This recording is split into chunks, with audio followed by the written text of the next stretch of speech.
Ask this question because this is from students who have been watching your presentations. One student, Sharada to Rajiv, says, how simple question is high school students. How long does it take to write this book?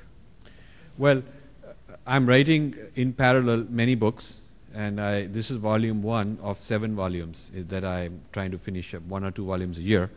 And these 7 volumes I've been working on for about 15, 20 years, all simultaneously juggling around whether a particular chapter.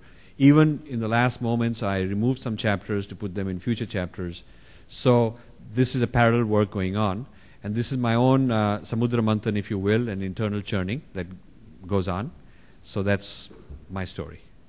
There's another question for you, Rajiv, from Nina Cabral. It says, why do you think the majority of the people are not different? Do not try to stand out. Why do they go with the flow? Well, I think it is important to go with the flow at certain level. I mean, I'm not suggesting that being different means that you are cut off, you're isolated, you are in a silo or a cocoon somewhere. I think people should engage. People should be part of the globalization, should be part of multiculturalism. All that is very important, but simultaneously without losing the distinctiveness of who one is. So I don't see them as mutually exclusive, going with the flow and retaining one's sense of distinctiveness. I think both can be done. Okay, thank you. Nina Cabral, Francis, has a question for you. She says, do you think that most religions are similar to Christianity but worship differently? Are all ideas of God created similar?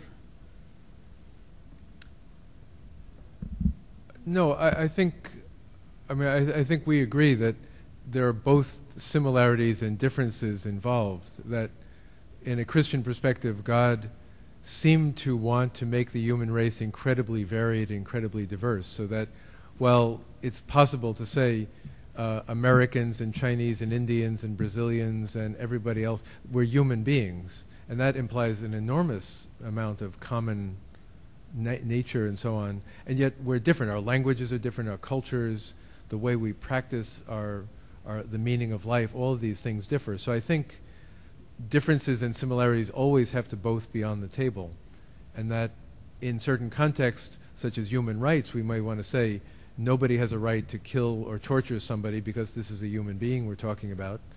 Likewise, in certain areas, don't assume that everything I say is just what you already know. So some tension of similarity difference, both are going to be relevant. Thank you. The last question from this American Vivekananda Academy of New Hampshire students, Sabika to Rajiv Malhotra, present that dharma cannot be replaced as religion. If so, is there any other name that can be replaced as dharma? Well, I think dharma should be just the name for dharma.